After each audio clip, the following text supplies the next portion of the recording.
Lectura del Santo Evangelio según San Mateo. Jesús dijo a sus discípulos: Cuando oren, no hablen mucho, como hacen los paganos. Ellos creen que por mucho hablar serán escuchados. No hagan como ellos, porque el Padre que está en el cielo sabe bien qué es lo que les hace falta, antes de que se lo hayan pedido. Ustedes oren de esta manera: Padre nuestro, que estás en el cielo, santificado sea tu nombre, venga tu reino, que se haga tu voluntad en la tierra como en el cielo. Danos hoy nuestro pan de cada día. Perdona nuestras ofensas, como nosotros perdonamos a los que nos han ofendido. No nos dejes caer en la tentación, sino líbranos del mal. Si perdonan sus faltas a los demás, el Padre que está en el cielo también los perdonará a ustedes. Pero si no perdonan a los demás, tampoco el Padre los perdonará a ustedes. Palabra del Señor. Gloria a ti, Señor Jesús. San Cipriano decía: ¿qué oración podría escuchar el Padre más gustosamente que aquella en la que escucha la voz de su único Hijo, de Jesucristo? Y es así, porque cuando rezamos el Padre Nuestro, estamos rezando no con nuestras palabras, sino con la palabra de Dios, con las mismas palabras con que Jesucristo nos enseñó a rezar. Cuando rezamos el Padre Nuestro, el Padre reconoce la voz de su unigénito en nosotros, escucha nuestras súplicas más importantes. Y esta oración nos enseña a pedir primero lo más importante, porque vemos que son 7 peticiones que tiene el Padre Nuestro. Las 3 primeras están referidas a Dios y las 4 últimas a nosotros mismos. Santificado sea tu nombre, venga tu reino, hágase tu voluntad.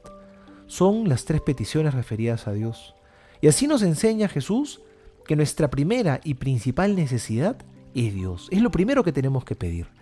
Nos va a enseñar Jesús a poner a Dios por encima de todo. Y luego ya vendrán nuestras otras necesidades.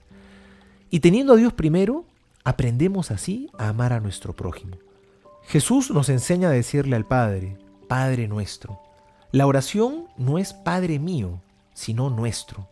Es una invitación al amor entre nosotros, a la fraternidad, a la hermandad, a la reconciliación. Es un pasaje que insiste en que tenemos que perdonarnos los unos a los otros. Si no nos perdonamos, qué difícil se vuelve decir Padre Nuestro. Por eso el Papa Francisco ha dicho: esta es una oración que no se puede rezar con enemigos en el corazón, con rencores hacia el otro. Pidámosle al Señor que nos envíe la fuerza de su Espíritu para poder clamar Abba Padre, para poder amarnos los unos a los otros como Dios nos ha amado.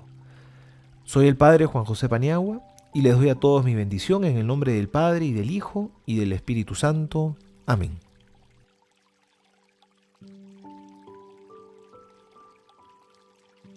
Del Catecismo de la Iglesia Católica. Numeral 668. La invocación del santo nombre de Jesús es el camino más sencillo de la oración continua, repetida con frecuencia por su corazón humildemente atento. No se dispersa en palabrerías, sino que conserva la palabra y fructifica la perseverancia. Es posible en todo tiempo, porque no es una ocupación al lado de otra, sino la única ocupación, la de amar a Dios, que anima y transfigura toda acción en Cristo Jesús. Pero Jesús no nos deja una fórmula para repetirla de modo mecánico. Como en toda oración vocal, el Espíritu Santo, a través de la palabra de Dios, enseña a los hijos de Dios a hablar con su Padre.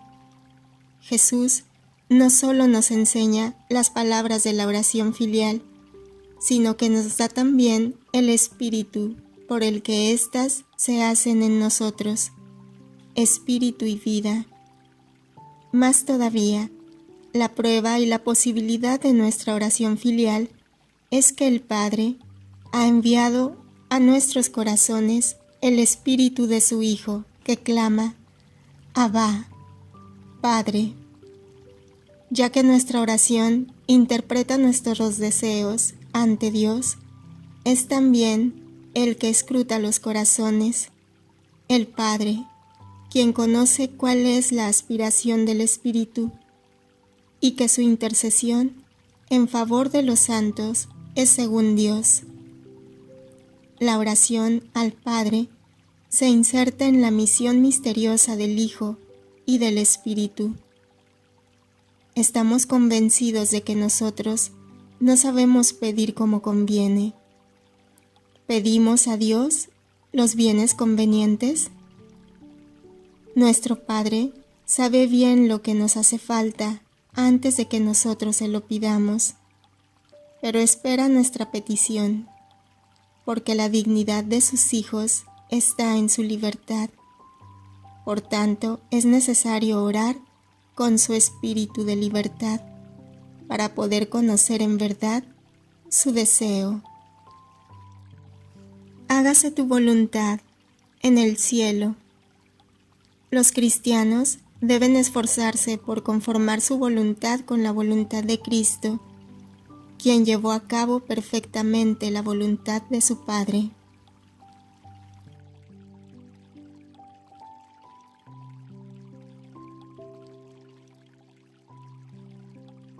Cuando recéis, no uséis muchas palabras como los gentiles, porque se imaginan que por hablar mucho les harán caso. Volumen 22, julio 16, 1927. Hija mía, cuando el alma reza en mi voluntad, todas las cosas y todos los seres creados ponen atención, suspenden todo, hacen callar a todo, y mientras están todos atentos para admirar el acto hecho en la divina voluntad, siguen todos juntos la plegaria. La potencia de ella llama y se impone sobre todo, de modo que todos hacen la misma cosa. Si se unieran todas las otras plegarias para compararlas con una simple oración hecha en mi voluntad, esta sobrepasa a todas, porque posee una voluntad divina, un poder inmenso, un valor incalculable. Yo mismo me siento investido de tal plegaria, y como veo que es mi voluntad que reza, siento su potencia, que me funde en aquella misma oración. Así que, si no se obtienen las gracias por medio de la plegaria hecha en mi voluntad, que es plegaria universal y divina, si la justicia divina no queda aplacada, y continúan lloviendo los flagelos sobre la tierra, significa que esa es la voluntad de Dios y que en vez de hacer descender aquellas gracias, hace descender los efectos de ella en las almas. Y si con esta no se obtiene mucho, menos se obtendrá con otras plegarias no hechas en mi voluntad, que no contienen ni potencia divina ni fuerza universal.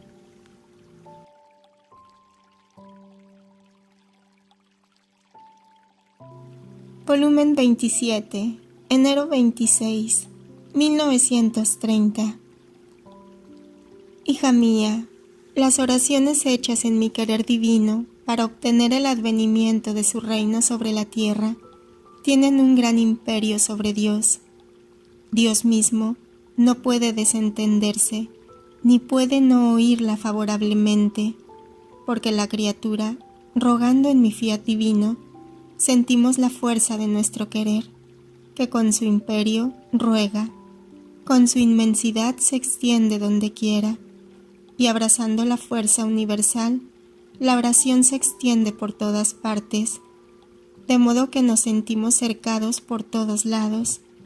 Sentimos nuestra misma voluntad en nosotros que ruega, y de oración se cambia en orden y dice, quiero, e imperando sobre nuestro ser divino, con su dulce imperio decimos, queremos. Por eso las oraciones hechas en nuestro fiat divino se pueden llamar decisiones, órdenes, que llevan el rescrito firmado de lo que se quiere, y si no se ve al instante lo que se quiere, es porque estamos disponiendo las causas secundarias para sacar de nosotros lo que hemos decidido dar. Por eso no hay que dudar, porque tarde o temprano verá descender lo que con decisión le ha sido concedido. Por eso continúan las oraciones en nuestro fiat, oraciones que mueven cielo y tierra, y hasta el mismo Dios. Si amas ver mi reino sobre la tierra, y yo rogaré junto contigo para obtener el intento, mucho más que el único fin de la creación fue propiamente esto, que nuestro querer divino debía reinar como en el cielo, así en la tierra.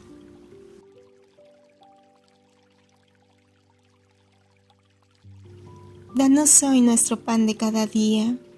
Perdona nuestras ofensas, como también nosotros perdonamos a los que nos ofenden.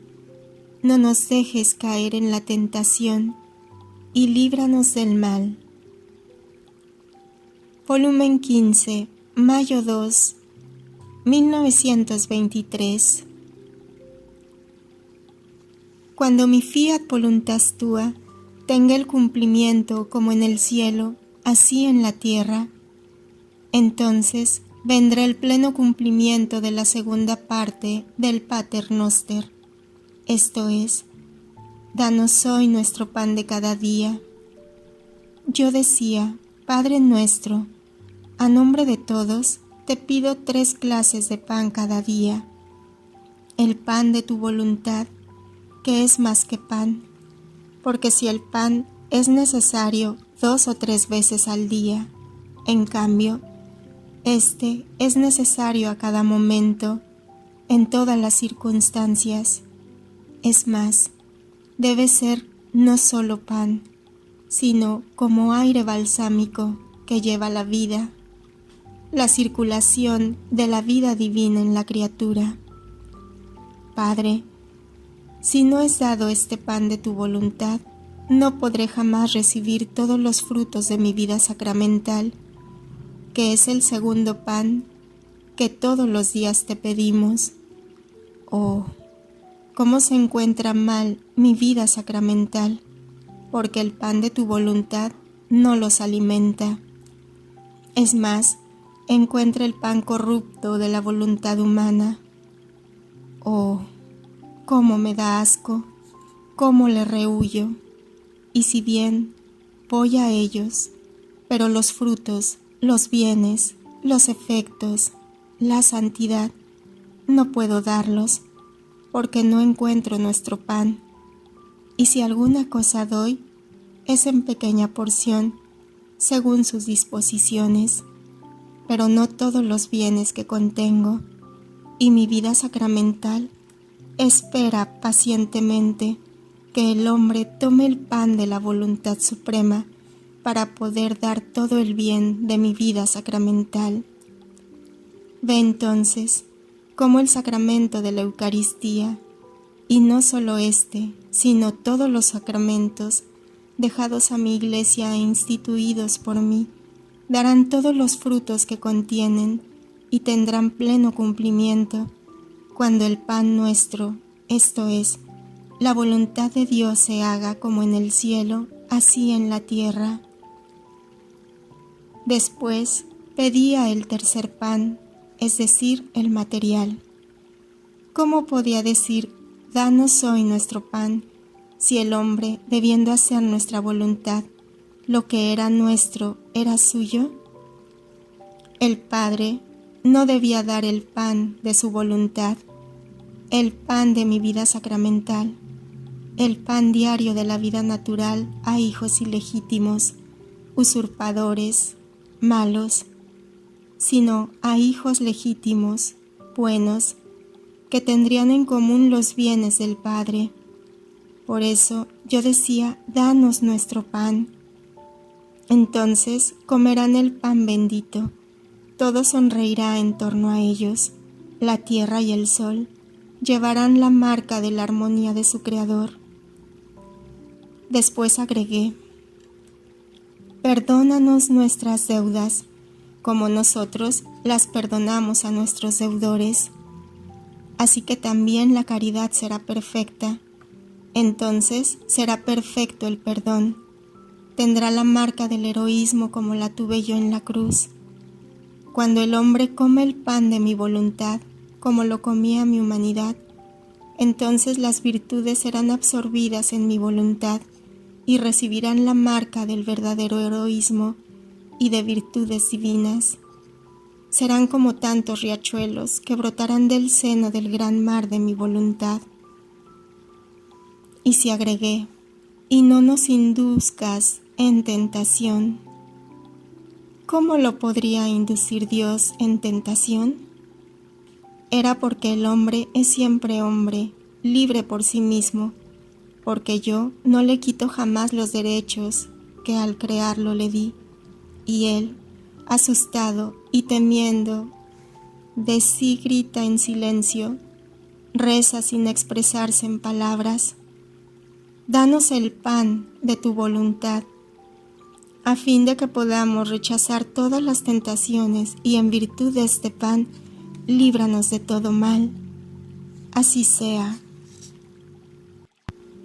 Ve entonces cómo todos los bienes del hombre reencuentran su reanudación, el vínculo estrecho del hagamos al hombre a nuestra imagen y semejanza, la validez de cada acto suyo, la restitución de los bienes perdidos, la firma y la seguridad de que le viene dada nuevamente su perdida felicidad terrestre y celeste. Así que era tan necesario que mi voluntad se haga como en el cielo así en la tierra, que yo no tuve otro interés ni enseñé otra oración sino el Padre Nuestro. Y la Iglesia, fiel ejecutora y depositaria de mis enseñanzas, la tiene siempre en boca y en cada circunstancia, y todos, doctos e ignorantes, pequeños y grandes, sacerdotes y seglares, reyes y súbditos, todos me piden que mi voluntad se haga como en el cielo, así en la tierra. ¿No quieres tú entonces que mi voluntad descienda sobre la tierra?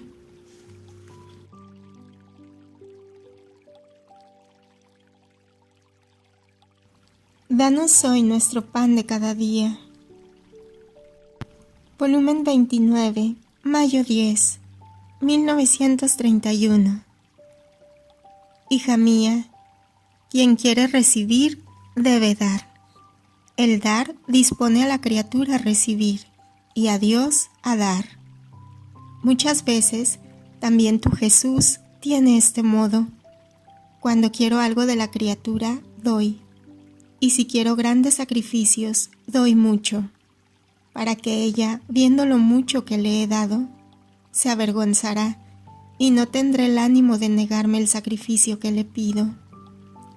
El dar es casi empeñar a la persona que recibe, es atraer su atención, su amor. El dar es apreciar. El dar es esperanza. El dar es hacer surgir en el corazón el recuerdo del donador. Y ¿cuántas veces personas que no se conocían se vuelven amigos por medio de un regalo? Ahora, en el orden divino, el donador siempre es Dios, quien es el primero en mandar sus dones a la criatura. Pero si ella no se mueve a dar nada a su Creador, aunque sea su pequeño amor, su gratitud, un pequeño sacrificio, porque si habíamos dado, es porque queríamos. No enviamos más otros dones, porque con no darnos nada, ha cerrado la correspondencia y ha interrumpido la bella amistad que debía hacer surgir nuestro don. Ahora, hija mía, dar y recibir son actos primeros e indispensables que claramente indican que nosotros amamos a la criatura y ella nos ama, pero no basta. Se debe saber recibir, convirtiendo en naturaleza el bien recibido, comiéndolo y masticándolo muy bien, de modo de convertir el don en sangre del alma.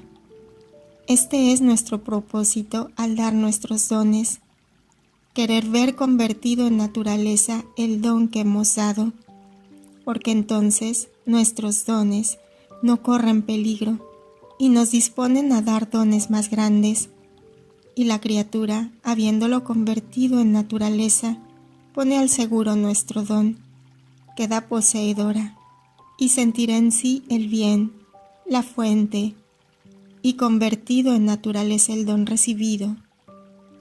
Y así como nuestros dones son portadores de paz, de felicidad, de fortaleza invencible, de aire celestial, por eso sentirá en sí la naturaleza de la paz, de la felicidad, de la fuerza divina, que formarán en sí el aire del cielo. Esta es la causa por la que, cuando te hago el gran don de mi palabra, después hago silencio.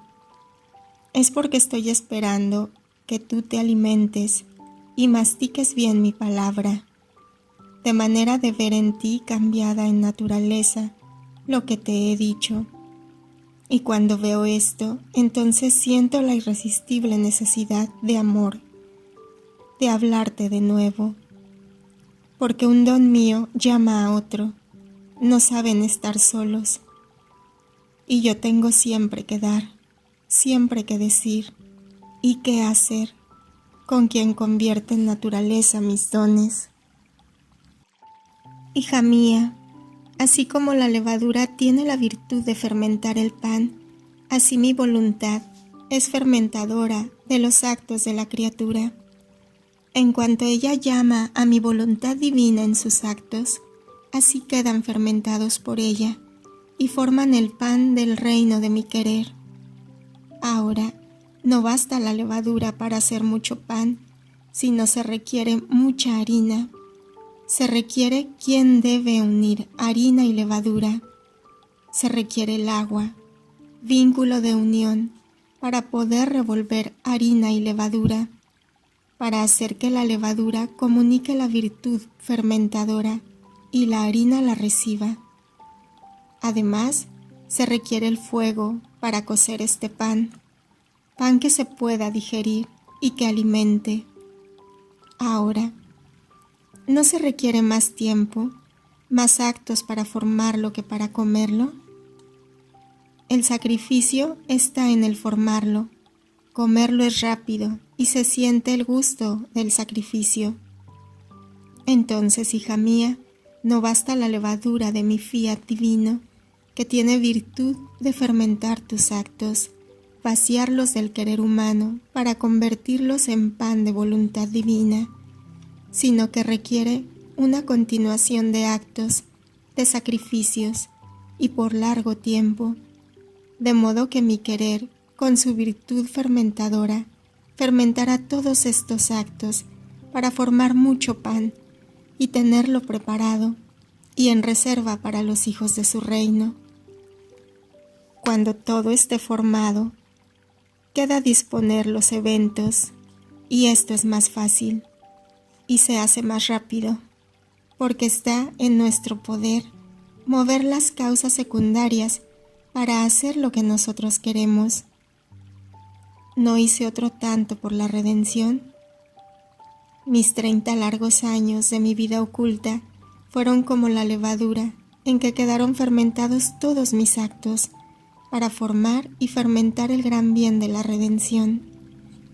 Lo breve de mi vida pública y mi pasión fue mi pan fermentado, que mi voluntad divina formó y fermentó en mis actos, que como pan lo dividió para todos y dio a comer para hacer que todos recibieran el pan de los redimidos, para conquistar las fuerzas necesarias para ponerse a salvo. Por eso no pienses en nada más, sino en hacer tu deber y no dejar huir ningún acto tuyo, que no se ponga la levadura de mi divina voluntad, para que tu ser quede fermentado por ella, y yo pensaré en todo lo demás.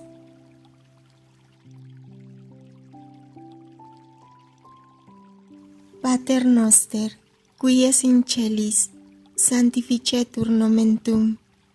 adveniat regnum tuum, fiat voluntas tua, sicut in cielo et in terra. Panem nostrum quotidianum da nobis hodie, et dimite nobis debita nostra, sicut et nos dimittimus debitoribus nostris, et ne nos inducas in tentationem, sed libera nos a malo. Amen.